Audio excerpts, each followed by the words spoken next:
Bakit kaya pag maulan, no? Ang sarap-sarap talagang kumain. So, ayun nga, bigla nga akong nag-crave sa donut. Kaya naman umalis kami ng asawa ko para bumili. At dito nga kami nakarating sa BGC Paso de Blas dahil nakita namin na sarado dun sa may punturi. Siya nga pala, bago pala kami pumunta dyan, ay dumaan muna kami sa bahay ng mama ko. At hindi na nga kami nagtagal dun dahil baka maabutan na kami ng ulan. Wala pa naman kami dalang kapote. Hinintay na nga lang niya ako dun sa labas dahil pag pumasok pa kami dito ay magbabayad pa kami ng parking fee. Kaya ayan, for the lakad si bakla. Malapit lang naman to, dito lang to sa terminal ng tricycle papunturin. At ayan na nga, nakikita ko na siya.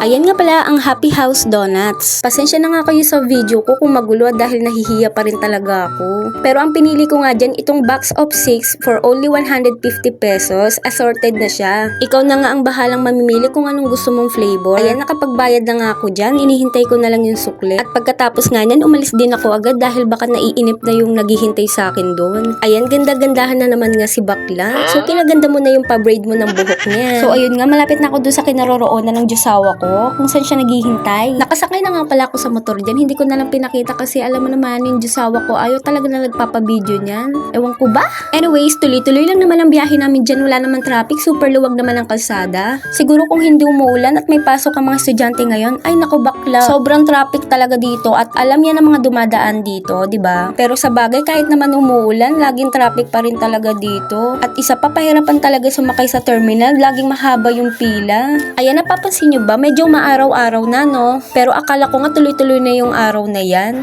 Pero it's a prank lang pala. Dahil maya't maya nga ay bigla-bigla na lang umaambon. Minsan pa nga ay lumalakas at may kasama pang hangin. Kaya ingat po sa ating lahat, lalo na po yung mga nagtatrabaho, Dahil sunod-sunod nga ang dumarating na bagyo sa atin. Kailan kaya titigil ang ulan na yan? By the way, nandito na nga pala kami sa Northville 1 or Casa Ribal. So, lumiko nga kami at dito kami dumaan pero pwede naman dumiretso, may daan din naman doon. Pero madalas dito talaga kami dumadaan. Depende na rin siguro sa trip namin. Or siguro kung may event dito, hindi ka talaga makakadaan. So, ayan, nandito na nga kami sa aming bahay at nakauwi na kami na matiwasay dito. Nauna na nga pala akong umakyat dyan, hindi ko lang nabidyohan. At ito nga pala ang anak ko, ay nagulat ako umakyat dahil nakita ko natutulog silang dalawa ng kapatid niya sa baba. Sabi niya pala sa akin ay nagkukunwari lang daw pala siyang tulog. Abay, magaling ka talagang bata ka. At nauna na nga siya, pero bago ang lahat, syempre bibidyohan ko muna yan. Ito nga pala yung mga napili kong flavor at kung mapapansin nyo, puro chocolate, diba? Dahil favorite ko talaga ang chocolate sa lahat ng flavor. Itong flavor nga pala ang napili ko, nakalimutan ko lang kung anong tawag dyan. At paki-comment nga kung anong pangalan ng flavor na to. So, hindi ko na nga pinatagal at nilantakan ko na nga to dahil takam na talaga ako. Alam nyo ba kaya gustong-gusto ko to dahil ito may chocolate feeling pa siya sa loob. Siguro kung i-rate ko siya is 10 over 10 dahil sobrang sarap talaga. Dahil lumalaban talaga yung lasa nito sa mga kilalang nating brand ng donuts. So, paano ba yan? Hanggang dito na lang muna tayo mga bakla. Maraming salamat sa panonood. Bye!